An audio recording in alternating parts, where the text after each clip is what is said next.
Witam serdecznie na kanale Travel Football Work Management. Przed nami trzeci gość na kanale i trzeci gość z Norwegii. Witam serdecznie, już się łączę z Marcinem Ryszką, polskim zawodnikiem występującym i chyba i obecnym teraz w Norwegii. Witam Ciebie serdecznie, Marcin. Cześć, witam serdecznie bardzo. Miło Cię Tak widzieć.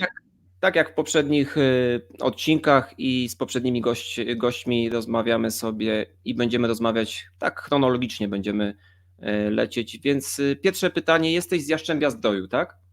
Tak, dokładnie. No, tam się urodziłem. Tam w zasadzie zaczynałem grać w piłkę i stamtąd pochodzę. Powiedz mi, dlaczego Mosir, a nie GKS? Czy w zasadzie, gdy no, od dziecka to grałem w Mosirze Jastrzębia i po prostu przyszedł taki moment w moim życiu, gdzie musiałem zdecydować, co chcę robić no i zdecydowałem się wyjechać z Jastrzębia w wieku 16 lat. 16-17 i zacząłem tam w zasadzie w GKS-ie Bełchatów moje tak jakby pierwsze kroki w kierunku piłki nożnej seniorskiej. Tak, tylko wiesz co, chciałbym wrócić właśnie do tego Jastrzębia. Dlaczego Mosir? No, bo to był jedna z lepszych szkółek w Jastrzębiu i uważam, że na Śląsku to była w tamtym momencie, kiedy ja zaczynałem grać w piłkę, to była jedna z lepszych szkółek na Śląsku. Mhm. A GKS też jakoś tak na Śląsku, GKS Jastrzębie oczywiście, to jest dobra szkółka, Tak. czy to jednak do dzisiaj, bo patrząc przez pryzmat tego, że GKS boryka się pewnie z problemami finansowymi, też wiemy jak wygląda obieg GKS-u, druga liga, to pewnie tak jak mówisz, obiekty Mosiru możesz opisać? Pamiętasz jak to wygląda? Mm, Tak, dokładnie, bo ja tam spędziłem bardzo długi czas życia, w zasadzie do 16 roku życia ja tam mieszkałem, grałem w piłkę nożną, tam w zasadzie uczyłem się na początku grać w piłkę i w zasadzie gdy zaczynałem, to szkółka piłkarska Mosir Jastrzębie i GKS Jastrzębie to były tak jakby coś w stylu dwa oddzielne byty ze sobą Mhm. i na przykład kiedy kończyło się wiek tak jakby juniora starszego, to GKS Jastrzębie musiał tak jakby pozyskać takiego zawodnika i zawodnik musiał ze szkółki Mosiru Jastrzębie przejść do GKS-u. No i w zasadzie od dziecka, w zasadzie od drugiej klasy podstawówki zacząłem uczęszczać na treningi w Jastrzębiu Zdroju. Poszedłem do szkółki piłkarskiej Mosir Jastrzębie, gdzie moim pierwszym trenerem był Wojciech Kania i którego bardzo serdecznie pozdrawiam. Jeden z lepszych trenerów, z którym miałem możliwość współpracować. I w zasadzie przez ten długi czas, no Mosir Jastrzębia uważam, że jak graliśmy w tej śląskiej lidze, w pierwszej, wojewódzkiej, to byliśmy jedną z lepszych drużyn tam na Śląsku. I raz nawet awansowaliśmy do makroregionu. I przyszedł taki moment w moim życiu, gdzie musiałem zdecydować też, że po prostu chcę odejść i chcę tak jakby rozwijać się dalej w kierunku piłkarskim i wyjechałem z Jastrzębia do GKS-u Bełchatów. A powiedz mi, z jakimi zawodnikami trenowałeś w Mosirze, którzy gdzieś tam grają do dzisiaj? Tak, jest z dwóch, którzy jeszcze grają, bo ja zawsze trenowałem ja jestem rocznik 98 i trenowałem zawsze z rocznikiem 97. I na ten moment, no to jedyna taka osoba, która się tak jakby przebiła w naszym roczniku, no to jest Szymon Żurkowski, który gra we Fiorentinie, bo w zasadzie graliśmy z Szymonem tam do drugiej klasy gimnazjum. On był chyba wtedy już z trzeciej gimnazjum, czy drugie, już nie pamiętam też, bo to było dawno. No i Szymon się też zdecydował wyjechać wtedy do Gwarka Zabrze. I z tego co wiem, to potem z Gwarka poszedł do Górnika i tam zaczął swoją karierę i wystrzelił jak rakieta. A powiedz mi, ile miałeś lat, jak trafiłeś do Mosiru? Miałem chyba 8 lat, 9, To 7, bardzo, coś takiego. bardzo szybko. A powiedz mi, jako młody chłopak, nastolatek, prawda? Miałeś takie marzenia, żeby zadebiutować w GKS Jastrzębie? Byłem od dziecka tam, chodziłem na te mecze. Ale jednak jakoś nie porywała mnie wtedy ta piłka seniorska, bo GKS wtedy no, nie był jakiś taki top klub, gdzie ja celowałem w takie najwyższe kluby, gdzie za dzieciaka już chciałem grać w piłkę na najwyższym poziomie. I w zasadzie miałem możliwość też tak jakby grania w GKS-ie Jastrzębie, ale zdecydowałem się jednak wyjechać, bo tam w wieku, gdy byłem w pierwszej liceum, uczęszczałem na 2 tygodnie, byłem na treningach i w zasadzie no też został mi zaproponowany, żeby tam przejść do GKS-u Jastrzębie. Wtedy GKS Jastrzębie prowadził Łukasik, trener. Jednak podjąłem decyzję, że zostanę jeszcze wtedy to się nazywało MK, Mosir Jastrzębie, 96-97 rocznik. Pograłem pół roku i zdecydowałem się wyjechać do Bełchatowa. Mhm. A powiedz mi jeszcze, w Jastrzębiu odczuwa się coś takiego, że siatkówka jest na pierwszym miejscu, czy piłka nożna jednak stara się rywalizować z siatkówką? Nie, siatkówka to zawsze była na pierwszym miejscu. Tam Jastrzębski Węgiel to w zasadzie no, to jest bardzo potężna, to jest też drużyna w lidze siatkarskiej. No i w zasadzie też JSW, Jastrzębska Spółka Węglowa, głównie stawiała na siatkówkę i w zasadzie finansowo stawiali wszystko na siatkówkę i piłka nożna była zawsze na drugim miejscu i z tego co wiem, to zawsze GKS Jastrzębie borykał się z problemami finansowymi i dlatego też podjąłem taką decyzję, a nie inną, żeby wyjechać z Jastrzębia. A byłeś chociaż na jednym meczu siatkarskim? Tak, tak, z kolegą chodziliśmy, karnet miał od taty, no i w zasadzie tam chodziliśmy, pamiętam jeszcze jak Bartman grał, taki Lasko był też, Łasko i chodziliśmy razem na mecze. I Bartka Lorenza pozdrawiam, to razem chodziliśmy, oglądaliśmy i bardzo miło wspominam ten czas. Atmosfera robiła wrażenie w hali? Tak, tak, w ogóle wtedy wyremontowali też tą halę, oni postawili tak jakby nową, wyremontowali całą, no i w zasadzie robi wrażenie. Jedna z lepszych hal, na jakich byłem. Mhm. Miałeś 17-18 lat, jak trafiłeś do Bełchatowa? Tak, 17, no, coś Powiedz mi, takiego. jak to wynikło, że zamieniłeś Jastrzębie Zdrój na Bełchatów? Tak pytam, ponieważ no, do Bełchatowa troszeczkę z Jastrzębia nie jest blisko. To nie jest Zabrze, Katowice, to nie jest Śląsk, Tak, tylko tak. pojechałeś w stronę Łodzi. Gdy wyjeżdżałem z Jastrzębia, tak jakby, no, rozmawiałem też z moim trenerem i powiedziałem, że chcę odejść, bo byłem mega zdecydowany, żeby profesjonalnie grać w piłkę i mierzyłem w te topowe kluby. Siadłem z trenerem, zapytaliśmy się, tak jakby do jakich klubów mogę jechać na testy. No, te kluby, co miałem wtedy na kartce, było tam z 7-8 klubów topowe w Polsce, wszędzie, tak jakby. Jednak zdecydowałem się, nie wiem czemu, po prostu na Bełchatów wybrałem, tak, zobaczyłem, był tam na liście, mówię, dobra, Bełchatów, okej, fajna marka. Zdecydowałem się tam pojechać. Też nie chciałem wybierać żadnego klubu na Śląsku, bo tak jakby w tamtym momencie też, tak jak mówię, my jako szkółka piłkarska Mosir Jastrzębie byliśmy jedną z lepszych szkółek na Śląsku i uważam, że gdybym poszedł gdzieś na Śląsk do szkółki, to też no, nie poczyniłbym takich postępów na pewno piłkarsko jak w Bełchatowie i też bardzo interesowała mnie Centralna Liga Juniorów wtedy. Dlatego, żeby grać cały czas, zdecydowałem się właśnie na Bełchatów, wyjechałem na tak jakby testy, zostałem zaproszony, pojechaliśmy z moimi rodzicami, w zasadzie przyjechałem tam, było bardzo dużo osób, z czego byłem mega taki zdziwiony, że to zrobiło też takie moje pierwsze wow, bo tam było wtedy z 30 chłopaków, z 40, gdzie mieliśmy sparring i co, i w zasadzie mieliśmy też robione testy szybkościowe, takie różne sportowe testy i po tym sparingu pamiętam, że wróciliśmy z rodzicami moimi do domu, do Jastrzębia. Mhm.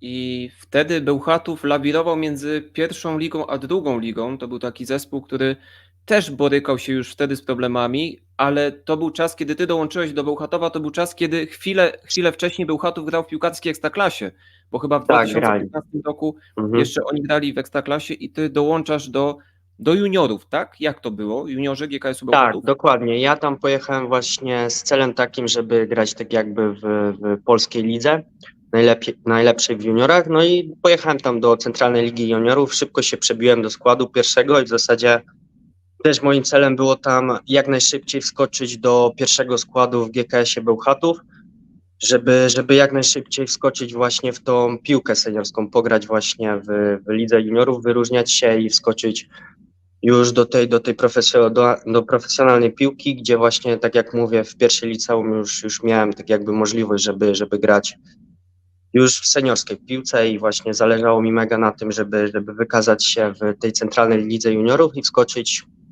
do gry już w poważną seniorską piłkę. I, i tak to właśnie wyglądało. Pierwszy trener w Bełchatowie tym seniorskim, Andrzej Konwiński? Nie, właśnie jeszcze był trener Rafał Ulatowski, co GKS Bełchatów byliśmy w pierwszej lidze, bo ja w zasadzie wyjechałem tam, pół roku pograłem w tej centralnej, no i w zasadzie w styczniu, w lutym został mi już tak jakby zaproponowane były pierwsze tak jakby treningi z pierwszą drużyną i trener Rafał Ulatowski, mega człowiek, mega trener, przychodził zawsze oglądać mecze w lidze, centralnej lidze juniorów. Tam zagrałem jeszcze pamiętam w grudniu coś takiego, dwa seniorskie takie pod pierwszą drużyną sparingi. W styczniu, w lutym już zostałem zaproszony do pierwszej szatni i w zasadzie tam już zacząłem tak jakby trenować z pierwszą drużyną i grać albo w rezerwach, albo w centralnej lidze, w zależności gdzie był mecz ważniejszy. Pamiętasz swój debiut w Bełchatowie, tym seniorskim? Tak, dokładnie. Pamiętam to, bo tak jakby pierwszy rok w Bełchatowie też byłem na wypożyczeniu z Jastrzębia i jak wyjechałem właśnie, to było tak, że ja byłem na rocznym wypożyczeniu i kiedy tak jakby skończyło mi się te roczne wypożyczenie, Bełchatów musiał mnie wykupić ze szkółki piłkarskiej Mosir Jastrzębie i wtedy też bardzo długo myślałem, czy tam przychodzić, bo tak jakby został mi zaproponowany pierwszy profesjonalny kontrakt i miałem też tak jakby telefony z różnych klubów, gdzie mogłem iść. Mimo wszystko pamiętam, że wtedy GKS Bełchatów spadł z pierwszej ligi do drugiej i było tak, że mimo wszystko zdecydowałem się tam pójść z takim celem, żeby zagrać cały sezon w drugiej lidze i w zasadzie rozmawiałem i podpisałem pierwszy kontrakt i w zasadzie mój pierwszy debiut to był w Pucharze z, z chyba rezerwami Miedzi Legnicy. To był mój pierwszy debiut i wtedy był trenerem właśnie Andrzej Kowiński. Mhm. Potem był trener Mariusz Pawlak, też jakiś czas pracował w Bełchatowie. Jak ogólnie oceniasz, jeszcze wracając do trenera Ulatowskiego, opowiem Ci ciekawą historię, że wiele lat temu spotkałem go w galerii, on jeszcze mieszkał w Lubinie moim i chwilę rozmawialiśmy, jak pracował między innymi w Lechii Gdańsk, Miedzi Legnica, też bardzo lubię trenera Ulatowskiego, nie wiem czy wiesz, może wiesz, teraz pracuje w pierwszej lidze w Resowi Rzeszów, ale wracając do Bełchatowa właśnie chciałem Cię też zapytać o trenera Mariusza Pawlaka. Pozytywnie wspominasz trenera, bo on cały czas gdzieś tam lawiruje między pierwszą a drugą ligą. Też chyba trafiliście na siebie w Puławach, prawda? Tak, dokładnie. Trener Mariusz Pawlak przyszedł dosłownie, gdy pół roku był trenerem Andrzej Kowiński. Trener Mariusz Pawlak przyszedł po tym pół roku i w zasadzie wspominam tak jakby wtedy też miałem pierwszą kontuzję w Bełchatowie, gdzie w zasadzie pół roku to ja nie grałem w piłkę nożną, ponieważ nie miałem możliwości, bo naderwałem bardzo mocno mięśnie brzucha skośne. W zasadzie wtedy też miałem taką półroczną pierwszą przerwę i w zasadzie kiedy przyszedł trener Mariusz Pawlak, to wchodziłem tak jakby po tej półrocznej przerwie w treningi. No i wspominam tak, że mega surowy trener, z bardzo dużym doświadczeniem, wiedział też co robi, taktycznie był mega poukładany i ogólnie to był taki, bardzo też mi dużo pomógł w sprawach prywatnych. I bardzo, bardzo okej wspominam trenera Mariusza Pawlaka. Mhm. Teraz Był, jest w Olimpii Grudziądz, z tak, tego co tak wiem. jest. W Olimpii walczy o utrzymanie w drugiej lidze. Utrzymanie, dokładnie. W drugiej lidze. Powiedz mi, troszeczkę czasu spędziłeś w Bełchatowie, około 5 lat, prawda? Jak patrzyłem. Oj, Y, chyba dłużej, 6-7 lat, coś takiego. mhm. Y, to było dobre miejsce do życia dla ciebie? Klub i Mm, Bełchatów? tak, na początku tak, ponieważ tak jak mówię, właśnie zdecydowałem się z takim celem, żeby wyjechać, przebić się do pierwszej drużyny, zagrać dobry sezon. I tak naprawdę ja byłem też ambitnym takim chłopakiem, że celowałem właśnie w ekstraklasę, żeby jak najszybciej grać trenować i się przebić do tej pierwszej ligi ekstraklasy. Mm, ale uważam, że Bełchatów był takim dobrym miejscem na początek, gdzie tak jakby też dużo się nauczyłem pod względem tak jakby tej pierwszej takiej seniorskiej piłki i uważam, że to było mm, to był bardzo dobry wybór z mojej strony. Była druga liga, był awans do pierwszej ligi. Masz kilkanaście spotkań na poziomie pierwszej ligi. Patrzyłem, że grubo ponad 100 spotkań na poziomie drugiej ligi. Duże doświadczenie, mimo młodego wieku cały czas, 26 lat. Ta gra w pierwszej lidze to była taka już większa nadzieja dla ciebie, że to będzie ten krok do przodu w twojej przygodzie z piłką? W zasadzie to było tak, że tak jakby gdy byliśmy w drugiej lidze, wtedy też trenerem był Artur Derbin i w zasadzie wtedy zagrałem cały sezon w tej drugiej lidze, gdzie awansowaliśmy, tam chyba miałem z 30 meczów, tak jakby wszystko grałem, też dużo mi też pomogło też ten wiek młodzieżowca. Zrobiliśmy awans i nie ukrywam, że też miałem dużo ofert, gdzie mogłem się przebić, gdzie miałem oferty z dwóch takich bardzo, bardzo poważnych klubów z ekstraklasy, gdzie mimo wszystko potem się jednak przy tym awansie to wysypało. Zostałem. Też chciałem zostać, bo rozmawiałem i uważam, że podjąłem taką decyzję, a nie inną. Zostałem w GKS-ie Bełchatów i z takim celem, żeby grać awansowaliśmy też, mieliśmy bardzo dobry skład w pierwszej lidze i z celem, żeby awansować do ekstraklasy, a nawet żeby być w tej czubie tabeli, ale jednak gdy awansowaliśmy do pierwszej ligi z 2 miesiące później grałem sparring, wybiłem bark, bardzo mega poważna kontuzja i po 3 miesiącach, to już był chyba październik czy wrzesień, wróciłem i ze Stalą Mielec graliśmy, krzyżowe zerwałem pierwszy raz. No i w zasadzie później to już jest tak, że nawet nie ma co opowiadać. Później moja kariera piłkarska już się właśnie zakończyła. Ale wiesz co, chciałem cię zapytać o twoją pozycję boiskową. Jaka to jest twoja pozycja boiskowa? Pomocnik, środek? Tak, środek pomocnik. 8-6 na Mhm. dziesiątce też grałem bez różnicy. Mhm. A jeszcze chciałem cię zapytać, tak zaczęliśmy o tym Jastrzębiu, zaczęliśmy o latach młodzieńczych, o Mosirze. Miałeś jakichś takich swoich ulubionych zawodników, może z Polski albo z zagranicy, jako młody chłopak? Nie, jedynie co to właśnie z zagranicy. Z Polski to nie miałem jakiegoś ulubionego piłkarza. Jedynie co to od dziecka zawsze interesowałem się Barceloną i zawsze tam Mhm. śledziłem i oglądałem mecze. Moim tam takim wielkim idolem był Leo Messi i w zasadzie Eden Hazard i Mhm. Czyli nie tacy miałeś czegoś. topowi gracze, Luka Modric, tacy. Okej. Topów. A powiedz Tak. mi, czyli nie miałeś czegoś takiego, że jesteś z Jastrzębia, to może kibicowałeś Górnikowi, Ruchowi?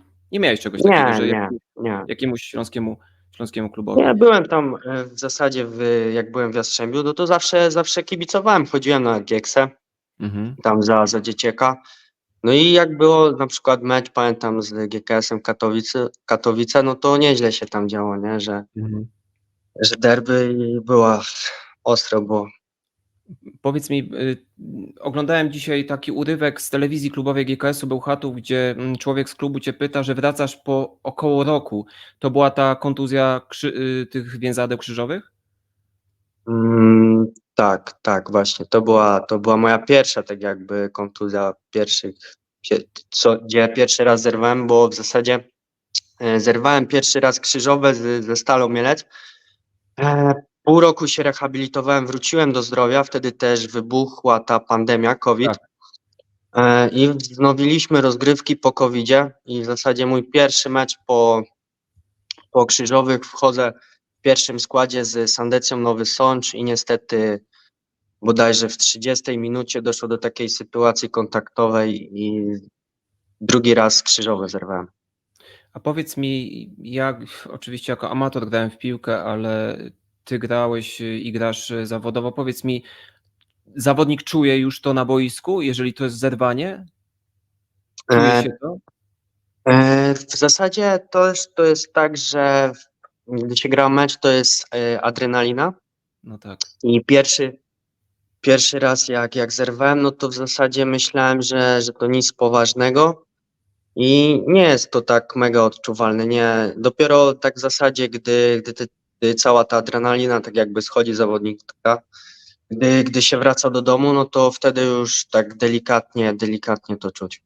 Wiesz, dlaczego to pytam? Bardzo dużo oglądam piłki i często zawodnicy już nawet na noszach są znoszeni i oni się tak, wiesz jak to wygląda, że oni się trzymają za głowę Tak. i to jest jednoznaczne, że oni wiedzą, że to jest coś poważnego. Czy u ciebie tak było? No ja ci powiem tak, że przy pierwszym zerwaniu, no to jednak mimo wszystko czuwałem, leżałem, jednak zszedłem sam z boiska. Drugi raz to, jak zerwałem drugi raz, to w ogóle grałem jeszcze z tym tak jakby krzyżowym zerwanym, bo wtedy też częściowo krzyżowo zerwałem. Mimo wszystko całą operację jeszcze raz było trzeba robić. Wtedy z Sandecją pamiętam, gdy doszło do tej sytuacji i zerwałem, to ja jeszcze grałem z 45 minut i mówiłem właśnie do trenera, że coś jest nie tak. Wtedy pamiętam, że biegłem i nie mogłem już tej szybkości złapać, podniosłem rękę i zszedłem z boiska. Myślisz, że to właśnie ta adrenalina cię trzymała? Myślę, że tak i też taki mocny charakter i że chciałem grać i Mhm. Powiedz mi, jak to się stało, że Bełchatów zamieniłeś na Puławy? było tak, że w zasadzie gdy wróciłem, wtedy spadliśmy z pierwszej ligi do drugiej w GKS-ie Bełchatów.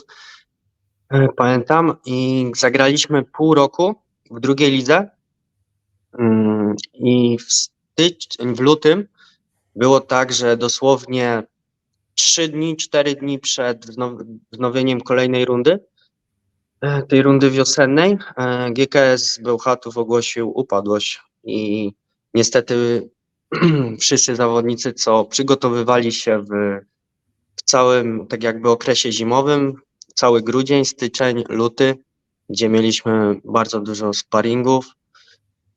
3 dni, 4 dni przed rozgrywkami GKS Bełchatów ogłosił upadłość i trzeba było szukać klubu. Wtedy też zadzwoniłem do swojego menadżera i mówię właśnie, że trzeba coś znaleźć i tutaj właśnie trener Mariusz Pawlak właśnie tutaj też dużo pomógł i rozmawiałem z nim przez telefon i właśnie spytał się, czy nie chce przyjść do Wisły Puławy i pomóc drużynie w tych najwyższych celach. I zdecydowałem się, że to będzie dobry wybór i tam właśnie zmierzyłem. Czyli te 2 urazy, te poważne kontuzje, nawet nie urazy można powiedzieć, miały No, miejsce w Bełchatowie. tak, dokładnie, no tam. Czyli już w Puławach byłeś zdrowy. Powiedz mi, na dzień dzisiejszy to są bardzo podobne kluby, nie wiem czy wiesz, ale Bełchatów walczy o awans do drugiej ligi, w trzeciej lidze gdzieś tam jest w czołówce, no a Wisła Puławy gra w drugiej lidze do dzisiaj. Powiedz mi, porównując te ośrodki Puławy, Bełchatów, bardzo podobne kluby? Jeszcze jak Bełchatów grał w drugiej i pierwszej lidze. Myślę, że mimo wszystko GKS Bełchatów ma lepszą infrastrukturę treningową. Jest tam sztuczne boisko. Obok siebie są 2 naturalne. Mimo wszystko Puławy też mają wszystko, gdzie tak jakby trzeba. Wystarczy zwykłe boisko, żeby trenować. Myślę, że jeżeli chodzi o tą strefę tak jakby treningową, to bardzo mega podobne są tak jakby kluby do siebie, że jeżeli jest ktoś młody i chce się rozwijać, to uważam, że jest tam wszystko. Mhm. A w Puławach chyba jedynie co, tak mi się wydaje, jedynie co różni to oczywiście kibice, prawda? Bełchatowie są bardziej fanatyczni. Tak, tak. W Bełchatowie Gieksa jest mocna. Tutaj kibice są mega, naprawdę.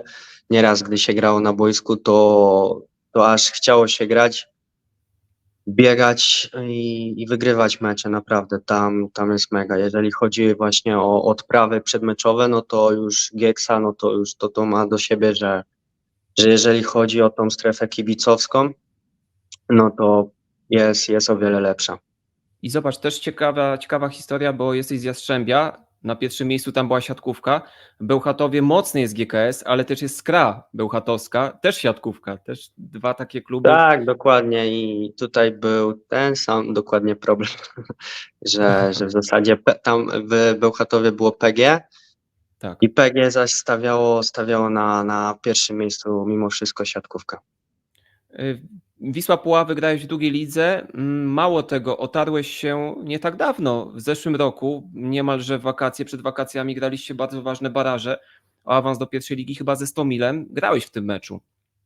Tak, to w zasadzie rok temu graliśmy o awans do pierwszej ligi. Pamiętam, wszedłem wtedy z ławki Mhm. już przy wyniku chyba 2-1 czy 3-1, już nie pamiętam dokładnie i niestety przegraliśmy ze Stomilem.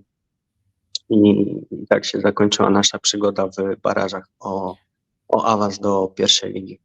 Chciałbym Cię zapytać o Adriana Paluchowskiego. Wiele lat temu debiutował w Ekstraklasie, troszeczkę pośrednio odbił się od Ekstraklasy, ale był znakomitym piłkarzem na poziomie właśnie pierwszej i drugiej ligi. Dobry zawodnik, prawda? Jak go obserwowałeś?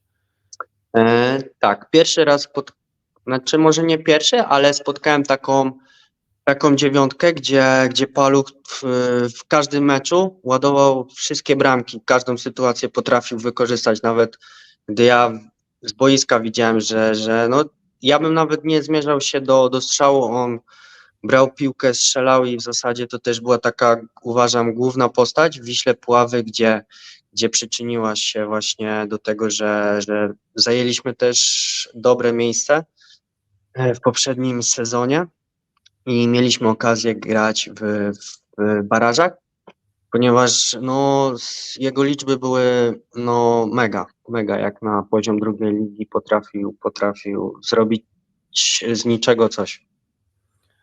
Sezon dla Was tamten poprzedni zakończył się bardzo dobrze, mimo wszystko, bo było piąte miejsce, baraże i czerwiec. I z tego co doczytałem, 24 czerwca już przestałeś być piłkarzem Wisły, czy miałeś sobie szukać klubu? W zasadzie treningi zaczynaliśmy 26 czerwca. Dosłownie 3 dni przed zadzwonił do mnie dyrektor sportowy Wisły Puławy i powiedział, że trener się zmienia i że będą chcieli tak jakby szukać nowych opcji, że dziękuję mi za te 1,5 roku i powiedział, że się rozstajemy, nie przedłużamy kontraktu i w zasadzie wtedy tak jakby moja też przygoda w Wiśle Puławy się skończyła i szukałem nowego klubu. Jak to odebrałeś? Chciałeś dalej być w Puławach, czy po prostu pośrednio było ci na rękę to? W zasadzie wtedy, gdy graliśmy w Czyli, barażach, to w zasadzie przepraszam, że ci też przerwę. To było tak, że kończył ci się kontrakt? Skończył ci się kontrakt? tak, mi się skończył kontrakt i w zasadzie uf, też tak jakby w Puławach nie wiązałem jakiejś dłuższej przyszłości. Bardziej tak, żeby tak jak trener do mnie dzwonił, żebyśmy zrobili ten awans do tej pierwszej ligi, że taki jest cel Mhm. i jednak mimo wszystko nie udało się tego zrobić i też chciałem już czegoś nowego spróbować w nowym klubie, jakieś inne cele sobie postawić. I w zasadzie od 1 lipca mi wygasł kontrakt w Puławach i zacząłem szukać nowego klubu. I jak to wyglądało? To były już wakacje? Były jakieś sygnały z klubów innych? Właśnie, co dziwo, grając na poziomie tej drugiej ligi, rozmawiałem też z moim menadżerem i też nie oczekiwałem nie wiadomo jakich e, ofert, tak jakby też chciałem stanąć realnie. Też mocno stąpam po ziemi i w zasadzie myślałem, że dostanę z 2, 3 oferty z drugiej ligi. Myślałem, że z trzeciej ligi to będę miał tak jakby no wjazd do każdego klubu. Jednak okazało się, że w drugiej lidze żaden klub nie był zainteresowany. Chyba tam jeden, już nawet nie chcę mówić jaki. W Mhm. trzeciej lidze został mi zaproponowany w jednym klubie kontrakt. I w zasadzie jeszcze miałem tam 2 propozycje z czwartej ligi. Jednak mimo wszystko po tylu latach gry w piłkę i tak jakby w każdym tym klubie, co byłem w GKS-ie Bełchatów, Wiśle Puławy, cały czas był problem finansowy. Tak jakby ja tak jakby kiedy podpisałem w 18 roku życia profesjonalny kontrakt, nigdy nie dostawałem tak jakby pensji na czas. To było tak, że cały czas klub borykał się z problemami finansowymi i spotkała mnie identyczna sytuacja i w Bełchatowie, i w Puławach. I też bardzo dużo zdrowia zostawiłem na boisku i myślałem też, czy po prostu nie rzucić już tej piłki nożnej, bo jeżeli mam grać też i zostawiać zdrowie, no to żeby chociaż to było warte i po prostu idąc gdzieś do trzeciej, czwartej ligi, miałem z tyłu głowy to, że po prostu klub nie będzie wypłacalny i też nie będzie w stanie mi płacić pieniędzy. A tak jak mówię, muszę też zadbać już o swoją przyszłość. Mam już poważny wiek i myślę mega poważnie. Mam mega ambitne plany i zobaczymy, co z tego będzie. Cholernie smutne to, co mówisz. Ja pośrednio powiem Ci, ja uwielbiam polską piłkę, bo jestem wychowany na polskiej piłce. Bardzo dużo oglądam Ekstraklasy, pierwsza, druga liga, ale powiem Ci szczerze, to co mówisz, to tylko potwierdza fakty. Fakty dotyczące naszych klubów, że wielu zawodników po prostu boryka się z tym, że nie dostaje swoich pensji. Ty mówisz o klubach drugoligowych, o Bełchatowie i Puławach. Tak, dokładnie. Przecież chwilę temu wynikły historie m.in. z Wisłą, Górnikiem Zabrze, zespoły topowe pierwszej i ekstraklasy, jeżeli chodzi o poziom oczywiście, i one mają problemy z płaceniem piłkarzom. I jak to było? No, nie było cię w piłce już polskiej po Puławach i jak to się stało, że trafiłeś do Norwegii? I kiedy to było?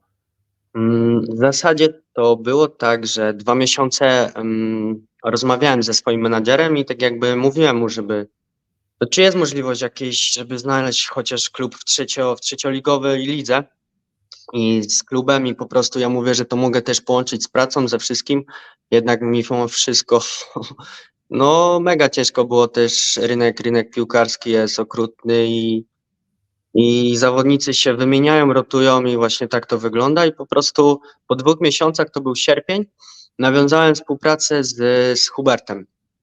Z Mhm. Hubertem i też dużo rozmawialiśmy, w ogóle wcześniej tak jakby no nie znaliśmy się, mega pozytywny człowiek, mega, naprawdę dużo mi pomógł i realnie mi powiedział, że jest możliwość załatwienia w Norwegii pracy plus piłka i napisał mi tam w przedziale od października do kwietnia i byłem mega zdecydowany, żeby właśnie wyjechać do Norwegii, bo też popatrzyłem i lepsze mega są zarobki niż w Polsce. I to mnie też interesowało, żeby po prostu spróbować swoich sił w czymś innym, żeby zacząć pracować. I w zasadzie też tutaj jest śmieszny taki incydent, bo w zasadzie po tych 2 miesiącach już tak jakby miałem tak w myśli, żeby zrezygnować już z tej piłki nożnej i zająć się czymś innym. I zacząłem tak jakby pracować w Amazonie jako magazynier. Ledwo co poszedłem do pracy, pierwszy, drugi dzień i Hubert dzwoni mi: Marcin, słuchaj, jest propozycja wyjechania do Norwegii, do Jorpland, do Stali Jorpland. Ogarniałem ci tutaj mieszkanie, wszystko, przylot, tam jest końcówka ligi, przylecisz, zobaczysz jak to wygląda wszystko. I w zasadzie powiedziałem, rezygnuję z pracy, podpracowałem tam chyba z tydzień i w zasadzie to w następnym tygodniu kupiłem bilet, wsiadłem w samolot, przyleciałem do Stavanger, ze Stavanger pojechałem autobusem do Yorkland, tam zostałem oprowadzony tak jakby po boiskach, gdzie co jak wygląda. Spotkałem też mega takich, gdzie pierwszy raz tak jakby to był mój wyjazd do Norwegii. W ogóle mega tak się pozytywnie też zaskoczyłem, że wszyscy są tacy po prostu sympatyczni i mili, że tak dużo pomagają. I tam w zasadzie w Stali Jorkland graliśmy końcówkę sezonu z 1,5 miesiąca, coś takiego. 6 meczów chyba zagrałeś, z tego co widziałem. Tak, tak, tam wszystko zagrałem od pierwszej do 90 minuty, od dechy do dechy. A powiedz mi, jaki to był miesiąc, kiedy trafiłeś do Norwegii? Przyleciałeś? To był 22 wrzesień, coś takiego. No. Czyli to jeszcze ta pogoda była okej, nie? Nie było zimno chyba. No było okej, było deszczowa głównie była pogoda tam w Yorkland, ale bardzo, bardzo fajna taka mieścinka, taka miasteczko można powiedzieć, mega mi się tam podobało. I byłeś w Norwegii przez kolejne miesiące po zakończeniu sezonu w Jorpeland? Tak, właśnie tam było tak, że podpisałem kontrakt, gdzie dostawałem normalnie pieniądze z piłki nożnej i właśnie z tą tak jakby z takim czymś, że oni mi załatwią pracę, coś takiego.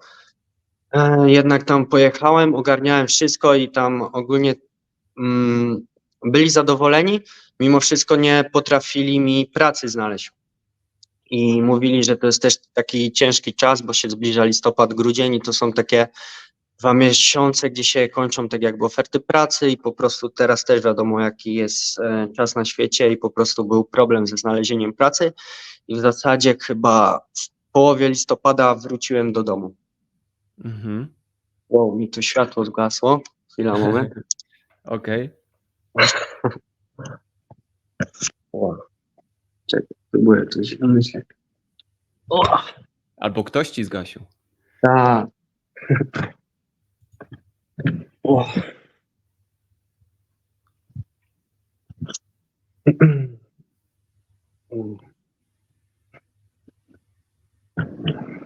O, dobra.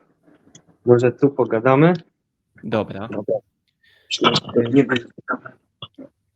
I powiedz mi, znaleźli tobie pracę w Jorpeland? Właśnie w Yorkland mieli problem, żeby właśnie znaleźć tą pracę i w zasadzie w połowie listopada wróciłem do Polski i coś tam zacząłem działać. Jak to się stało, że zmieniłeś klub w Norwegii? No w zasadzie z Hubertem też rozmawiałem i po prostu też już mówię, że realnie chcę stanąć tak jakby na ziemi, żeby po prostu klub był w stanie mi pracę załatwić i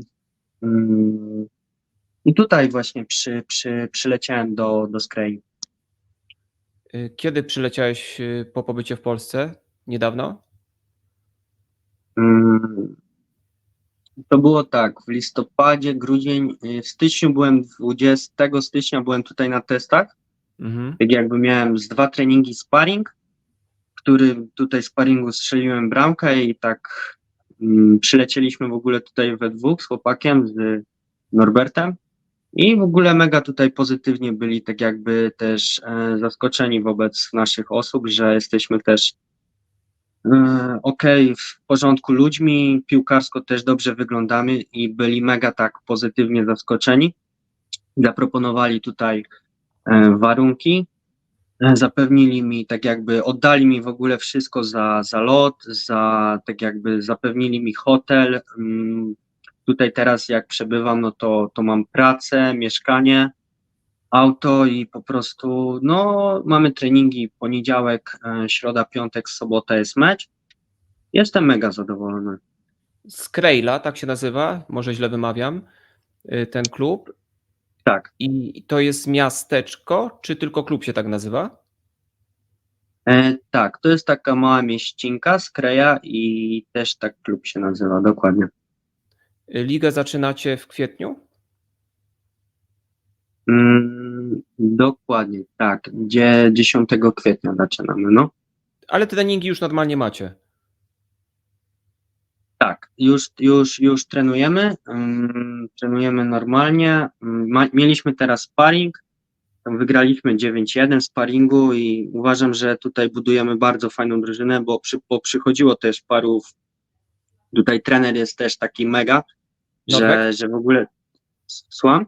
Norweg? Trener Norweg? Tak, trener, Paul się nazywa i prowadził już tutaj z 3-4 chłopaków z drugiej norweskiej ligi. No i uważam, że mamy fajną drużynę, żeby awansować do tej trzeciej ligi. Płyta naturalna czy sztuczna nawierzchnia? Nie, głównie mecze są rozgrywane na sztucznej murawie. Fajny obiekt? Tak, bardzo, bardzo przyjemny. Boisko jest, trybunki, reflektory są podgrzewane, w ogóle jest tutaj też sztuczne boisko O, i jest mega. mhm.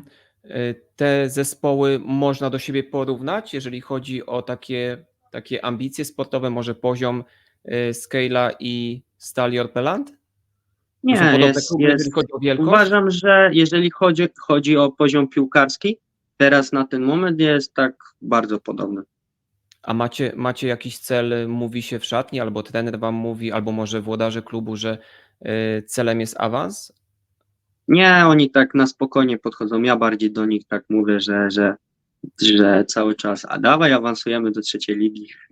Bo to jest dywizja Tak. czwarta, z tego co Tak, sprawdzałem, dywizja dywizja czwarta. czwarta, ja to mówię właśnie do trenera, że level up, division 4 and 3 and finish sezon.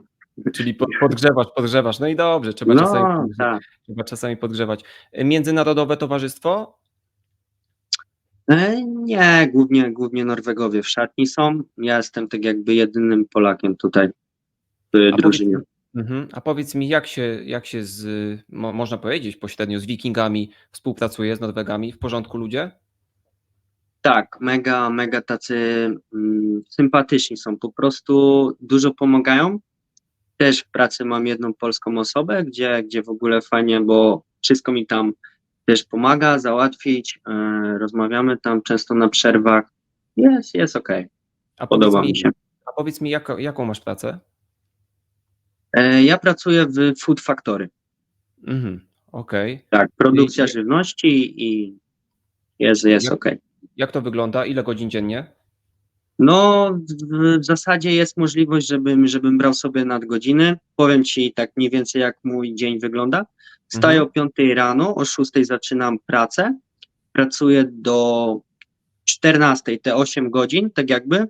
No i biorę sobie na przykład nadgodziny, 9-10 godzin. Pracuję do tej czasem tutaj 15, 16 i o 19 mamy trening. To też fajnie, bo faktycznie możesz sobie popracować, jeszcze masz chwilę na odpoczynek, trening Tak, wieczorem, a weekendy? W weekendy jest możliwość, tak jakby w soboty w ogóle jest płacone, tylko po prostu ja w soboty też mam mecze i nie chcę za bardzo tutaj, żeby to mi kolidowało, bo mimo wszystko jeszcze jednak tutaj chcę coś wywalczyć w tej skrei. Bliziutko masz do pracy? 25 minut autem. O, To jest blisko, 25 kilometrów, 20. Jaka jest teraz pogoda w Norwegii u Ciebie? A cieplutko, wszyscy chodzą w krótkich rękawkach, spodenkach, O plus kurczę. 10-15 stopni. Czyli śniegu nie ma? Nie, no lato.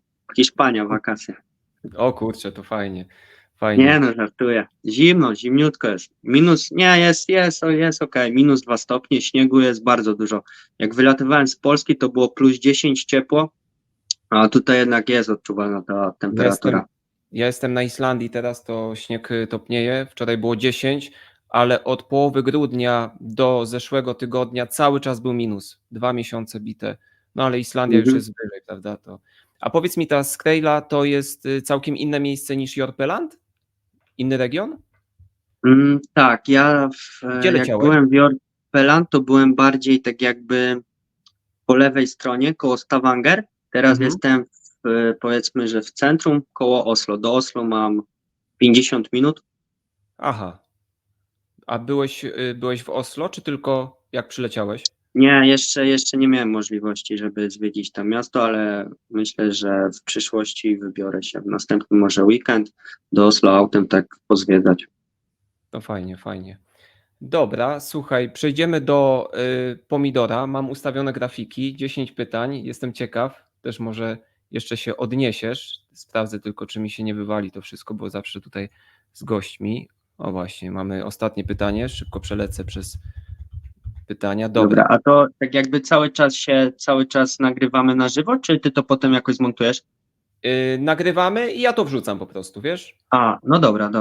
Ja to nagrywam na żywo, nie nagrywam, bo ten kanał dopiero powstał, spokojnie, wiesz, rozmawiamy tutaj z gośćmi a Mhm. w razie czego zawsze jest tak, że jak sobie pogadamy, to coś można przyciąć, coś można dodać, bo to tak lepiej. Dobra, masz pomidor, wiesz na czym polega? Tak, nie i masz tylko jednego pomidora. I słuchaj, pierwsze pytanie do ciebie. Chciałbym zagrać kiedyś w GKS Jastrzębie. Tak. Jednym z moich idoli był piłkarz z mojego miasta Kamil Glik.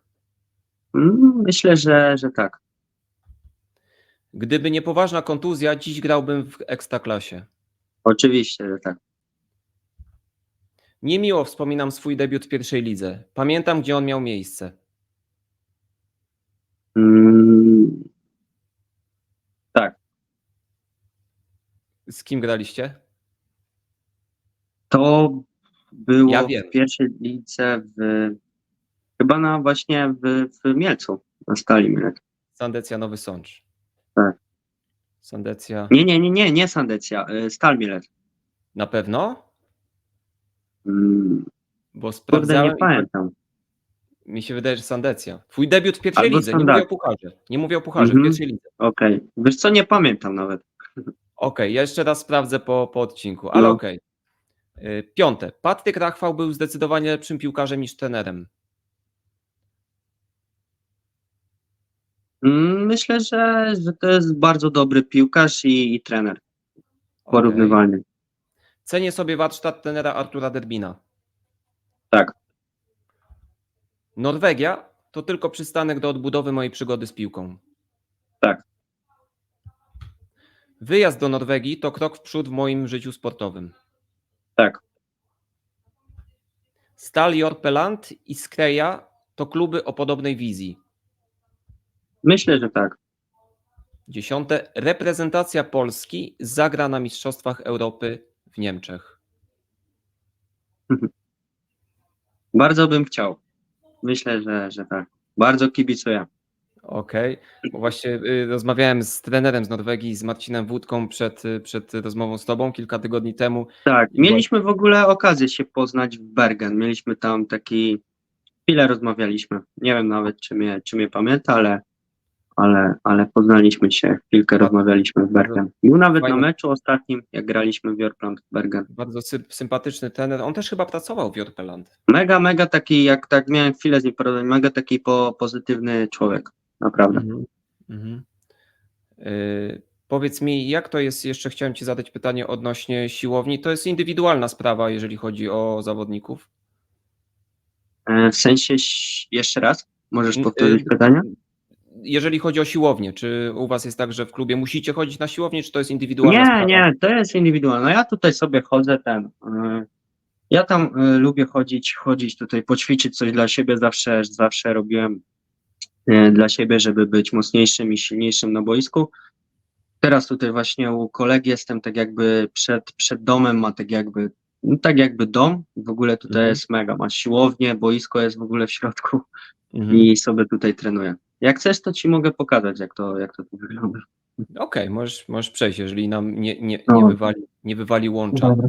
Ale To w raczej ogóle nie, jest bo tak. nagrywamy na Tu żywo. jest w ogóle tak jakby jacuzzi, tu mamy saunę, tu wszystko Super. w domu, nie?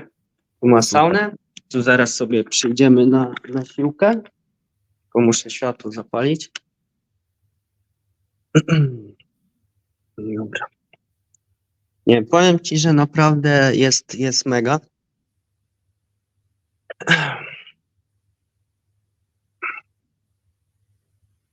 Warunki, czyli na warunki na pewno nie narzekasz, bo jeżeli chodzi nawet o Tak, tak. finanse, Zobacz o tutaj, pracę. tu mamy boisko, takie małe. O, ale super. Tak. No, No super, powiem ci, że w ogóle to mam tutaj wszystko w domu, tak jakby. Tu sobie też chodzę na treningi, trenuję. Tu jest taka siateczka, mega, tu no. jest bramka. Tu w ogóle przechodzimy dalej. Tu mamy tą siłkę. Tu takie coś. Nie, no klasa. No, Super. jest woreczek bokserski. O kurczę, no dla fanów, No. no. No i wiesz, i sobie chodzę tu na siłkę, trenuję też tam, jak chcę pouderzać na bramkę czy coś, to naprawdę jestem zadowolony. Super. Super. Jeszcze chciałem Cię zapytać o te Twoje kontuzjowane miejsca, o te więzadła krzyżowe. Wszystko jest ok? Czujesz się dobrze? Nie odczuwasz żadnego dyskomfortu i bólu? Tak, jest już wszystko w porządku. Tutaj też chcę serdecznie pozdrowić i podziękować mojemu fizjoterapeucie i doktorowi, którzy naprawdę tutaj tak jakby no mega też zadbali o mnie. Tutaj na pierwszym miejscu to jest Damian Zieliński, który w Bełchatowie to tak mi dużo pomógł, że ja nie wiem, jak mu się kiedyś odnieść, czy muszę mu przywieźć jakąś koszulkę z ekstraklasy norweskiej. Bardzo, bardzo dużo mi pomógł tak jakby w tym trudnym momencie też w moim życiu, bo tak jakby 2 lata można powiedzieć, że nie byłem w treningu, nie trenowałem, przychodziłem tam. Tam pozdrawiam całą ekipę z Rehab Sport w Bełchatowie. I Pozdrawiamy. też chcę bardzo podziękować doktorowi, który też mnie operował. Bartłomiej Katprzak, też mega, mega pozytywna postać w świecie piłki nożnej i świecie medycyny. Jest naprawdę bardzo dobrym, uważam, doktorem i tutaj też przyczynił się do tego, że tak jakby wróciłem do sportu, gram, biegam, jest bardzo dobrze. Kolano jest w porządku i uważam, że mam jeszcze te 4 lata, żeby coś jeszcze pokazać w tym świecie Jest siła, piłkarskim. jest młodość, jest uśmiech. Jest, tak, jest. A powiedz mi, zabieg rekonstrukcji więzadeł gdzie miałeś? W Łodzi, w Bełchatowie? Tak, właśnie w Łodzi operował mnie Bartłomiej Katprzak i tam też uczęszczałem na rehabilitację, Fortomet Sport, też bardzo, bardzo porządna klinika, naprawdę, Super, super. polecam. Bardzo Tobie dziękuję za tę niemal godzinę rozmowy. Super było Ciebie poznać te tajniki Twojej przygody z piłką. Wierzę, że to wszystko idzie do przodu, bo też obserwowałem Ciebie, znałem przede wszystkim właśnie z Bełchatowa i z Puław i fajnie, że ta Norwegia Tobie pasuje, że są fajni ludzie, którzy też pomogli Tobie, a i Ty teraz będziesz temu zespołowi, temu klubowi pomagał i pewnie swoim kibicom, którzy gdzieś tam będą przychodzili na Wasze mecze. Jeszcze raz serdeczne dzięki, pozdrawiam, no i Dobra, dużo dzięki. zdrowia. Jeszcze jak mam możliwość, to zareklamuję tutaj Dawaj. produkt. Jak coś, to wchodźcie na Insta i zamawiajcie tutaj. Pozdrawiam Sockers Pro. Hop. Wchodźcie Okej. na Insta i zamawiajcie. Okej. Tak. Trzymaj się, wszystkiego dobrego, dużo zdrowia. Dobra, dzięki, cześć. Cześć.